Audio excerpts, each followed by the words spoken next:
Hello, today we are going to be talking about proportions. Proportions are fantastic for life because it does allow you to take something small and maybe make it much bigger, or to take something bigger and scale it down to be smaller. So maybe you might design a small model of something before you build the full size thing. Or maybe you bake one cake and make sure the recipe is good and that you like the flavors before you scale it up and you make 15 cakes of the same kind.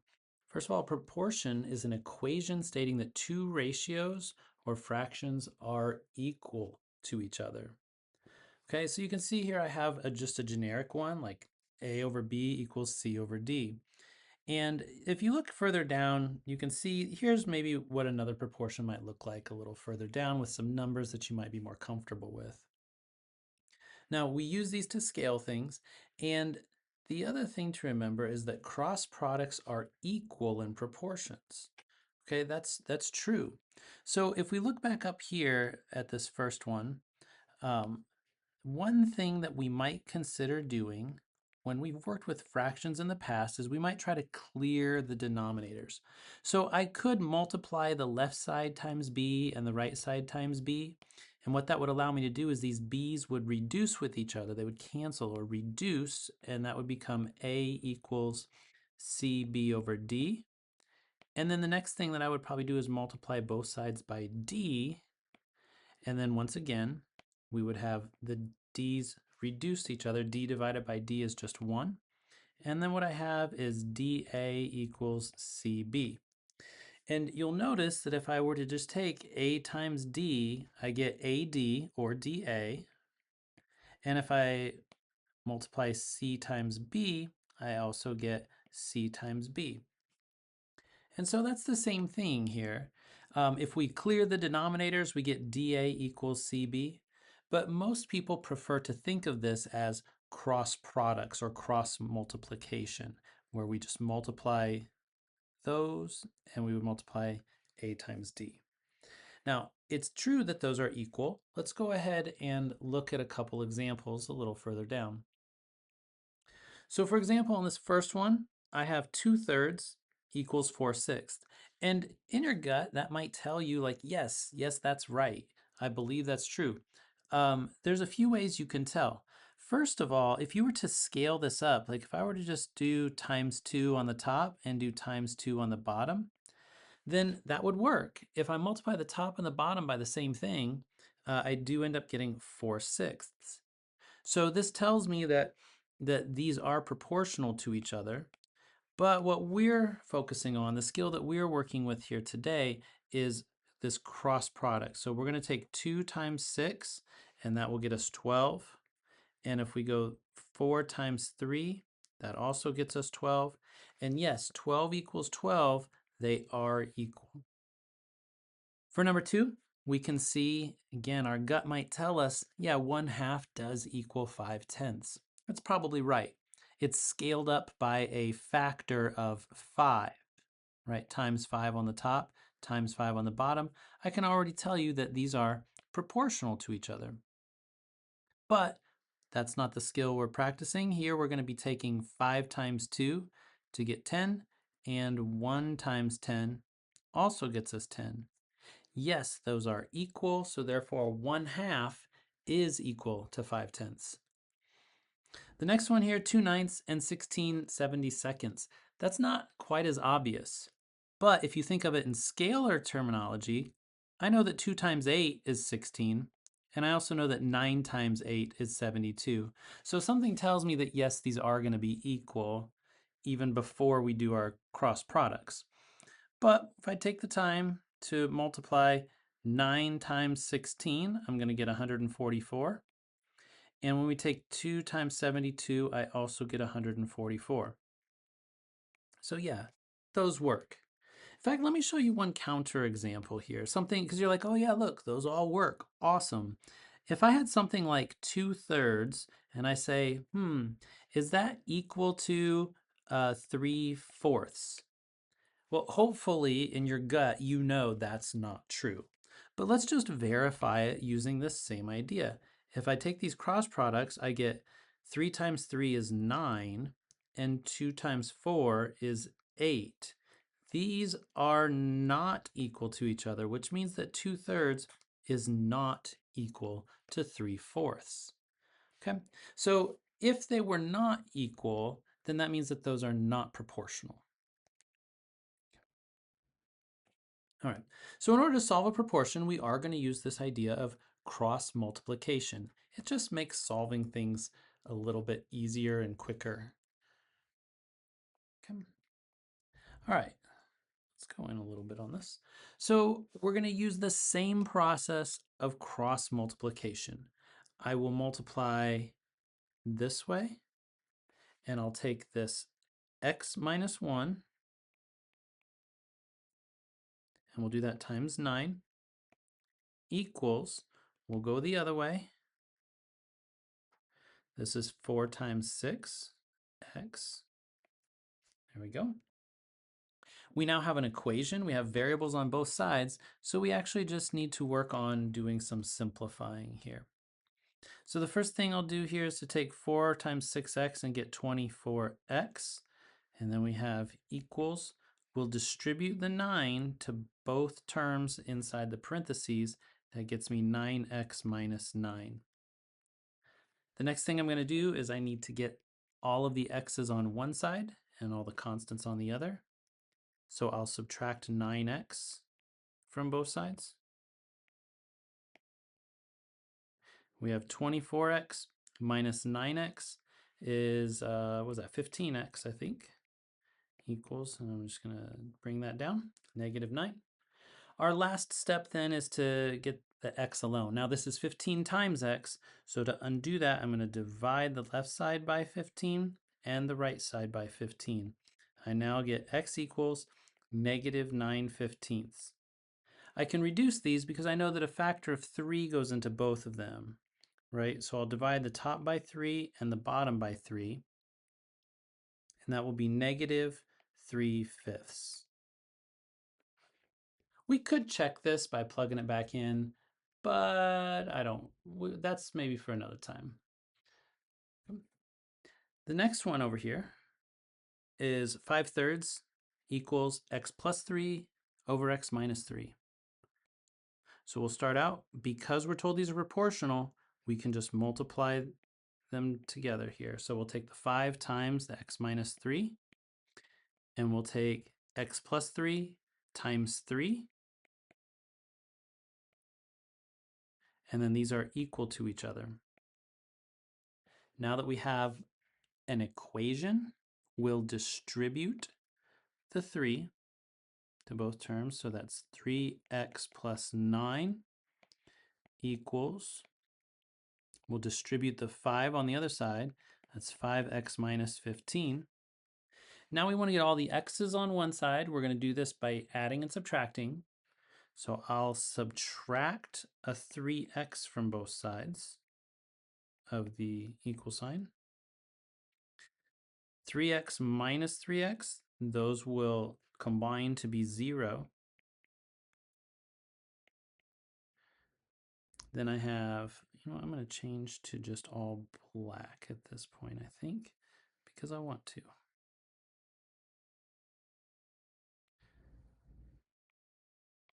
So this will be 9.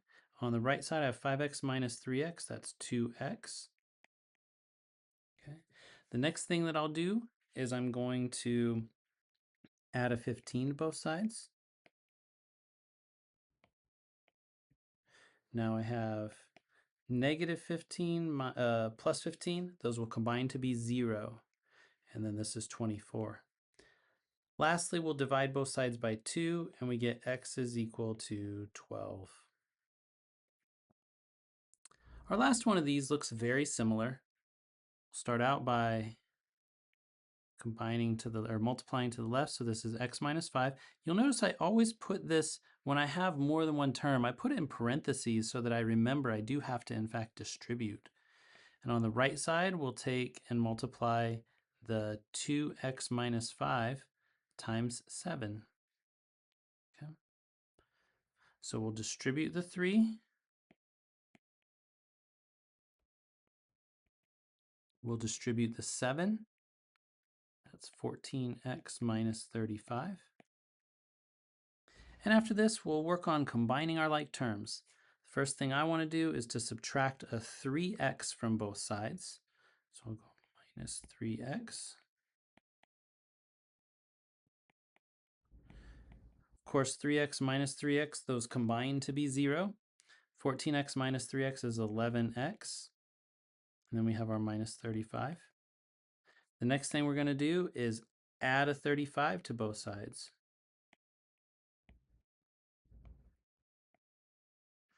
So these will combine to be 0. I'm left with just 11x on the right-hand side. And on the left-hand side, I have negative 15 plus 35 makes positive 20. I'll go ahead and divide both sides by an 11.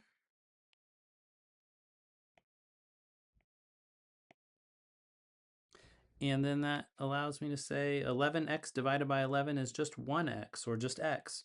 And then that's 20 elevenths. Now, when we want to set up proportions with units, we're going to always write the ratio so that the units or labels are in the same position on both sides. You can see our example here has miles per hours equals miles per hours. Okay, so notice that miles is on top in both instances and hours is on bottom in both instances. And we're good with that way. It could be switched because it just says compare miles to hours. I very easily could have said, we'll put hours on top and we'll put miles on bottom. That would be fine, but if we did that, we would also have to have hours on top and miles on bottom for the other side of the equal sign. Okay, so let's go ahead and get some practice just setting these up. And the reason why I stress that is because remember, we should always read the problem and read the directions. For each one of these, set up the correct proportion, right? But do not solve. I think a lot of people would tend to just, oh, here's a problem, I'm going to do it. But we want to make sure that we're actually doing what we're asked to do. So do not solve. All right, for this problem, it says a car travels 180 miles in 3 hours. I'm relating miles to hours just like we did up here. So let's go ahead and do that. And this time we'll go ahead and we'll say, let's let our miles be blue and we'll let our hours be red, right? So what we're going to write is we want to write this as a miles. Oops. And then we'll put hours on bottom so that I can say I have 180 miles over 3 hours. The question says, how far can it travel in 5 hours? Well, how far? That's a distance, right? This is a distance, and so this is going to be X number of miles. I don't know how far it is, but I will do that, and I'm going to leave that on top. X miles over, it says how far can it travel in 5 hours. There. Now you can see we have miles on top and hours on bottom on both sides of our equation. If I wanted to solve this, I would solve this by cross multiplying. I would multiply down this way and get 3x equals 5 times 180. I think that's 900. And then dividing and solving. We don't have to do that though. The question says just set it up, and we have. This is the answer for this problem because we're only supposed to set it up. The next one says a recipe uses 2 cups of rice for 6 servings. Right? So we have 2 cups for 6 servings. That tells me that I'm probably going to be doing something in the realm of writing this as cups per servings. Oops. I'm going to try to stick with the same color here. Okay, now if we identify that, you can see we do have 2 cups. I'll write that on top. And then it says 6 servings.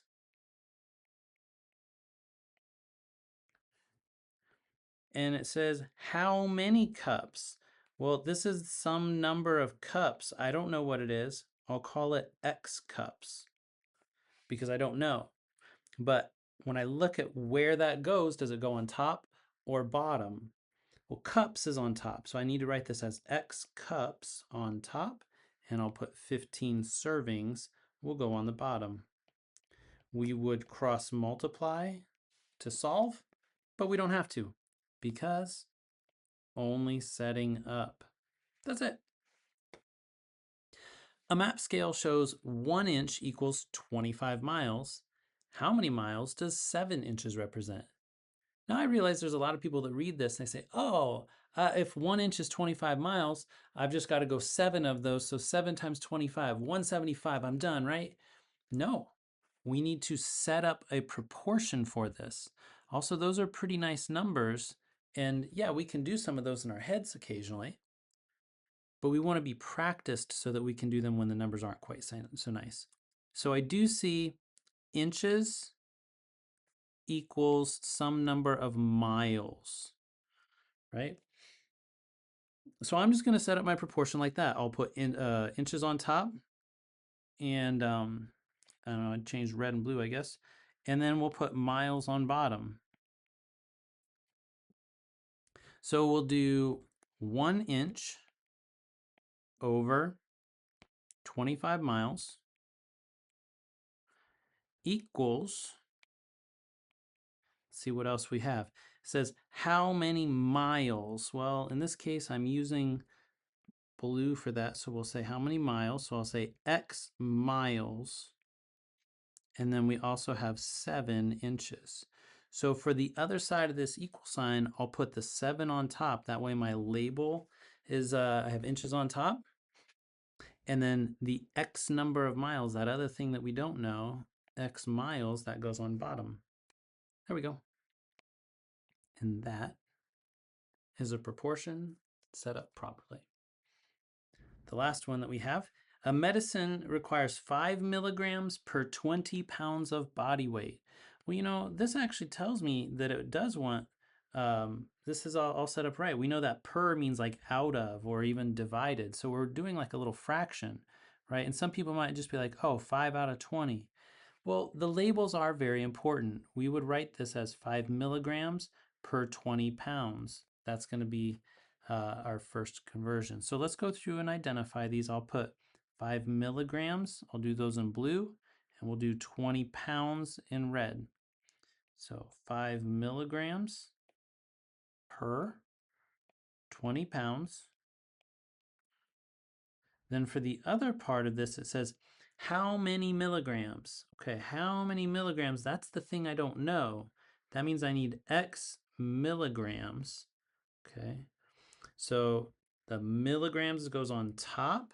I can see that because of this right here. Milligrams is on top, so I need to put milligrams on top. We'll put, and then the other information we have is are needed for a 60-pound child. So we'll put 60 pounds down here.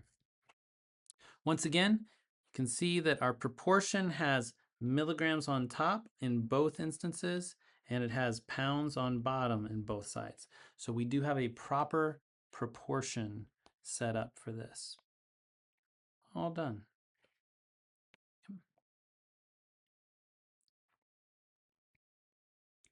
A map uses a scale of 1 inch to 40 miles. If two cities are 3.5 inches apart on the map, how far apart are they in real life? Well, the first thing I'm going to identify here is what the question is. How far apart are they in real life? My answer is going to be some number of miles. I'll need to keep that in mind. Okay, so when I do this problem, we'll say 1 inch to 40 miles. So I'll write this as 1 inch over 40 miles equals. It also tells me the cities are 3.5 inches apart. And then how far apart are they in real life? How far? That's going to be X number of miles. So we'll put the 3.5 inches on top. and then we'll put the x miles on bottom. We now have a proportion, and at this point, we are looking to solve. The question says, how far apart are they in real life? Not set up a proportion for this. So this time we will multiply. And so 3.5 times 40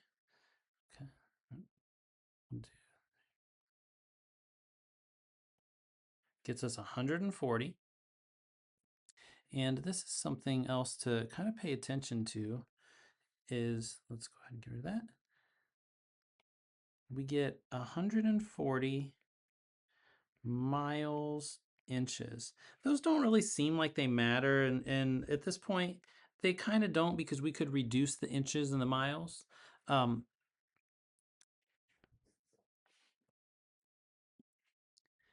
when we multiply the other way, you can see that what we're going to have is 1 times x gets us 1x inches times miles. Now these labels can get a little confusing. I'm going to show you why they kind of don't matter. We'll take care of them in a second, but if my goal is to try to get this x alone and figure out what it is, if I divide everything through here by 1 inch times miles, and I do that on both sides, 1 inch miles, then what happens is I know that inches will divide with inches. I know that miles divides by miles. And all that I have left is just x equals 140. Now, we also know that it says x is a number of miles right from the beginning. So this tells us that 3.5 inches is going to correspond to 140. And then remember that we have that miles there, so 140 miles. How far apart are they in real life? 140 miles. Now, the easier thing to do is to just say we can ignore those labels. So that when I have this problem, we could just take and multiply the numbers only, 3.5 times 40, and that would get us 140. And on the other one, 1 times x gets us 1x. We now know that x equals 140. And then, of course, we know that we're talking about this in terms of miles. So you really don't need to multiply those labels. That's just something to be careful of is make sure that you do watch your labels. When Ellen needs to dilute medication, she mixes the medication with water to create 1 to 5 concentration of medicine to water. How much water did Wendelin add if the total mixture is 12 milliliters? Okay, let's go through and identify, first of all, what we're trying to answer. The question says how much water? That's our question, right? That's the thing that we don't know. So we'll just say X water, and we are told that this is milliliters, so I'll say like X milliliters of water. That's the thing we don't know. And we're given only one other number, and it's this one right here. The total mixture is 12 milliliters. Okay, and this is the total. So when I go to write a proportion for this, I might say something like this. X milliliters of water, and I'll say 12 milliliters total, or mixture. The other thing that I'm given, or the other information that I'm given, is back here. Water to create a 1 to 5 concentration of medicine to water. So we would write this like this. I'd say medicine and water, which would be 1 medicine equals 5 water. Or maybe we should use a colon here instead, but 1 to 5. And if you were to think about pouring this into a cup or something, well, if I try to put this in here, I see I have water. Okay, I can do that. So I could put 5 water here, 5 milliliters of water. But I can't put this 1 medicine, I can't put that down here. This doesn't belong down here because I need to have total, not medicine. So that doesn't work. What I need is the total amount. And if you were to kind of picture having a cup and you were to fill it with 1 part medicine and maybe just a little bit of medicine, and then we were to fill it with 5 times as much water, so 1, 2, 3, 4, 5, maybe all this is water, then in total, that means we have 6 milliliters of mixture. So 1 medicine and 5 water combine to make 6 milliliters total mixture. And that's what we're looking for. That's going to go down here on the denominator, and we'll say 6 milliliters total mixture. There we go. So 5 to 6 equals x to 12. At this point now, we can cross multiply. We'll multiply the 5 times 12 and get 60. And we'll multiply the x times 6 and get 6x. And we're ready to solve by dividing both sides by 6. X equals 10.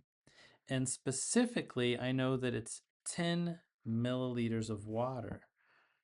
Okay, so 10 milliliters of water is what Winolin needs to use. One last thing to check on this is you'll notice that if at the beginning we were told that we had 1 medicine to 5 water, right?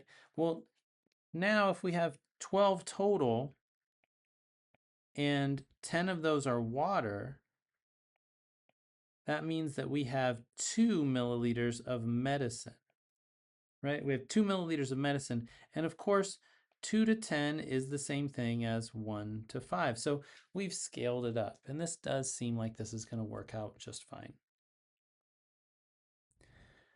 A recipe calls for 3/4 of a cup of sugar for 8 servings. How much sugar is needed for 12 servings? Well, once again, the important part of this is how much sugar. That's the thing we don't know. And we do know that sugar is measured in cups.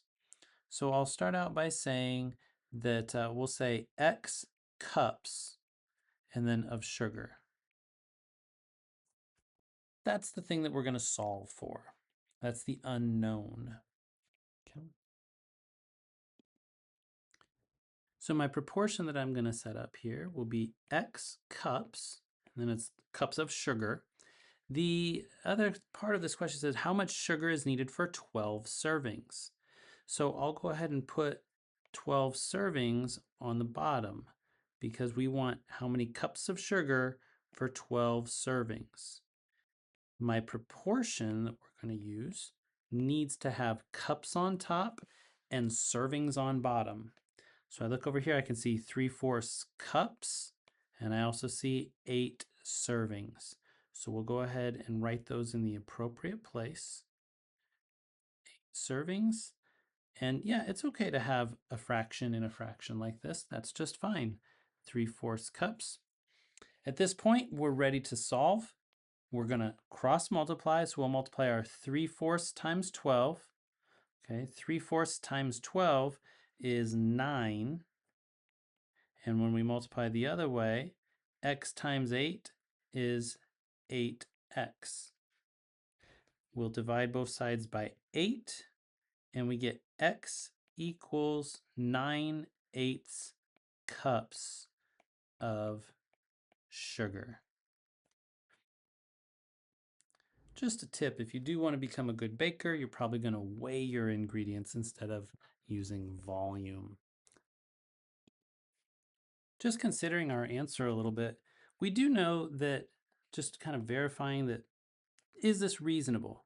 3/4 of a cup of sugar for 8 servings. And what we're trying to figure out is how many cups for 12 servings. Well, 3/4 of a cup is a little less than 1 cup for 8 servings. And 9/8 is a little more than 1 cup for 12 servings. So Yeah, that seems reasonable. We have a little less of a cup for 8, and then when we get more servings, we get a little bit more sugar, but it's not a lot. Did have somebody point out one time that 3/4 is the same thing as 6/8 of a cup, and that's for 8 servings, and 9/8 of a cup for 12. And so if you think about scaling this, as we've talked about before, if you were to multiply this by 1.5, or 50% bigger, yep. And if you were to take 6 times 1.5, that would also get you 9. That's 50% larger. So yeah, this does seem to work out. Just kind of verifying that things make sense. All right, let's go back to some more medication. A patient's dosage is based on weight, 5 milligrams of medication per 2 kilograms of body weight. How much does the patient weigh if they are correctly given 125 milligrams of medication? Well, let's go ahead and figure out what we're going to be solving for. So the question is, how much does the patient weigh? That's the thing we don't know, and that's what we'll call that X kilograms, because patients weigh in kilograms, not milligrams. I know that because over here it says 2 kilograms of body weight. Okay. When we look at the medication, I can see I have 5 milligrams of medication, and it says the person is correctly given 125 milligrams of medication. So now we kind of have everything highlighted. How much does the person weigh? That's the thing I don't know, so I'll call it X kilograms per 125 milligrams of medicine. And then over on the other side, we need to make sure that we have kilograms on top and that we have our milligrams of medicine on bottom. Of course, it's 5 milligrams of medicine and it's 2 kilograms of body weight. We're ready to multiply. 2 times 125 is 250, and x times 5 is 5x. We'll go ahead and divide both sides by 5 and get x is equal to 50. When we look at what we're putting this in for, it goes up here, so it's 50 kilograms. That's how much the person weighs. Another way to consider this is again, just kind of scaling it. If we have 5 kilograms goes to 100, and we're going to scale it up to 125, right? Well, we would be multiplying, let's see, what would we be multiplying by? 25. So we're multiplying by 25. So 5 milligrams up to 125 milligrams. And this would be 5 milligrams per 2 kilograms. And so if we scaled that by multiplying by 25, that would get you 50 kilograms, which is what we had. So just a different way of thinking about it, or just verifying that, yes, that answer does make sense. Scram wants to print a photo and put it in an 8 by 10 inch frame. When cropping the photo on her phone, the options are 9 by 16, 4 by 5, 5 by 7, 3 by 4, 3 by 5, 2 by 3. Which option should she use so that the photo can be printed in the correct size without additional cropping? All right, so looking at this problem, I can see that we have an 8 by 10, and what we're looking for is which of these ratios are going to be equal to 8 by 10, or which of these are proportional to 8 by 10. So I'll start out with 8 by 10, and I'm just going to start with this very first one here. Let's do this one. So I'll put equals 9 to 16. I can cross multiply. So we'll multiply 8 times 16 and get, let's see, 128, I believe. And 9 times 10 is 90. Now, this was something we talked about at the beginning. These are not, in fact, equal. That means these are not proportional, and 9 to 16 is not in proportion with 8 by 10. So that one seems to be no good. Let's go ahead and check the next one. 8 by 10, let's check and see if that's equal to 4 by 5. So we'll multiply. 8 times 5 is 40, and 4 times 10 is, 40. These are proportional. This is the answer. This is the one we want. 4 to 5 is the same proportion as 8 by 10. That means we could stretch this out and it's not going to change the proportionality of the photo at all. So our answer is 4 to 5. We can go through and check the other ones, but this one's good. None of the other ones are going to work, I don't think. The last one, a home internet plan has a monthly data cap of 1.2 terabytes. 2 roommates are heavy users and each spends about 4.5 hours per day gaming online and streaming movies. These activities use roughly 4.7 gigabytes of data per hour. If they both use the internet at the same rate each day, how many days will it take before they reach their monthly data limit? And can they make it through February of 2026? Now, the first thing that I do want to point out here is February has 28 days in it. Specifically, February of 2026 has 28 days because we do have to watch out for leap year. By this person telling us it's the year 2026, we know that it's 28. The next leap year will be February 2028. Okay. So there's a lot going on here. We've got to digest and start to figure out what we're going to do to solve this problem. Let's look at the hints that were given here. It says solve by setting up a proportion in the form of total data used per X days equals daily data use per 1 day. And we're also given this hint that 1 terabyte is equal to 1,000 gigabytes. Okay, and if you look that up, it can be a little confusing dealing with 1024. Don't worry about it. This is what we're going to use. 1 terabyte equals 1,000 gigabytes. So the first thing that I might consider doing is sometimes when I don't know what to do, I rewrite what I do know, which is this proportion.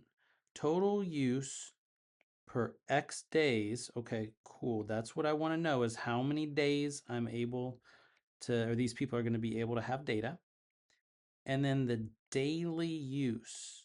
Okay, I don't know what that is, but I do have some information about their data per 1 day. For example, this is what we're going to focus on right now, the daily use. We're told that 2 roommates each spends 4.5 hours per day gaming online. Okay, so if they each spend 4.5 hours per day gaming online, that means that we have 9 hours of gaming. And we're also told, so it's 9 hours of gaming per 1 day. We're also told that these activities are use so much data, right? These activities use about 4.7 gigabytes of data per hour. Okay, so what I can do is use some conversions here because I see I do have 9 hours on top, and I know that when I want to convert something, I can multiply by a conversion factor that has hours on bottom. So if hours is on top and hours is on bottom, then that means I'm good. So the conversion that I'm going to use is 4.7 gigabytes per 1 hour. Okay. What that allows me to do then is to say that these labels are going to reduce out. And then we can just multiply straight across. So 9 times 4.7 shows me that they use roughly 42.3. And then let's look at the labels that we have left. So this will be 42.3. You can see I have gigabytes. And then on the bottom, I have 1 times 1 is 1 day. So 42.3 gigabytes per 1 day. That is my daily use. It's 42.3 gigabytes. So that's what's going to go up there in the daily use. Let's clear this off a little bit. So let's put that there.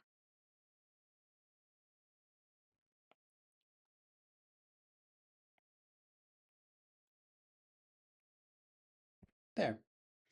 The next thing that I've got to figure out here is, well, my 1 day, that seems to be, that's a constant. There's nothing unknown there. I've already gotten my number here. X days, that looks like what I'm solving for. Okay, so that means that this right here, total use, this has to be the next thing where I'm going to put a number in for it. And it tells us at the beginning that a home internet plan has a data cap of 1.2 terabytes. So that's the most data that they're allowed to use. Here's my problem. That's terabytes and this is gigabytes. So what that will allow us to do, though, is this other hint that we're given was that we're going to let 1 terabyte equal 1,000 gigabytes.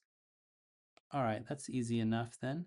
So I'll take 1.2 terabytes and I'll just multiply that basically by 1,000 because I can say that there's 1,000 gigabytes per 1 terabyte. Our label will cancel, and that gets us then that they get 1,200 gigabytes. That's their monthly allotment for what's their total use. That is going to go in here for the total use. So I'll get rid of this and we'll put in there. Now we can see that we do have a proportion. I'm going to clean this up a little bit. I'll move this out of the way. And when you look at our proportion, like let's just make sure that it makes sense to us. Because you can see I do have some amount of data. Oops. I have some amount of data on top, gigabytes on top, gigabytes on top. And on bottom, I have days on bottom and days on bottom. There, I think I have a really good proportion, and I'm now ready to solve. We'll go ahead and cross multiply. So multiply this way, and I get 42.3x equals, when we multiply that way, I get 1,200. And then we'll divide both sides by 42.3. This gets me x equals 1,200 divided by 42.3, 28.37. I'll go ahead and round that a little bit. I think we're fine with that. So this will be 28.37. And then remember what we have here. X is a number of days. So 28.37 days. That's how long they can go. The question says, can they make it through February of 2026, knowing that that's 28 days? We would say yes. They will, or could, make it through February of 2026. And I know that seems kind of specific, but again, if we did this in a different month, if we did it in January, they wouldn't make it because they're only going to make it 28.37 days. So if you did it in January that had 31 days, they wouldn't be able to make it. They would get some extra fine at the end of the month, or they would be cut off. Okay. I hope this helps with proportions a little bit. You may want to go back and revisit some of these and make sure that they make sense. Good luck as you continue your endeavor to become mathematicians.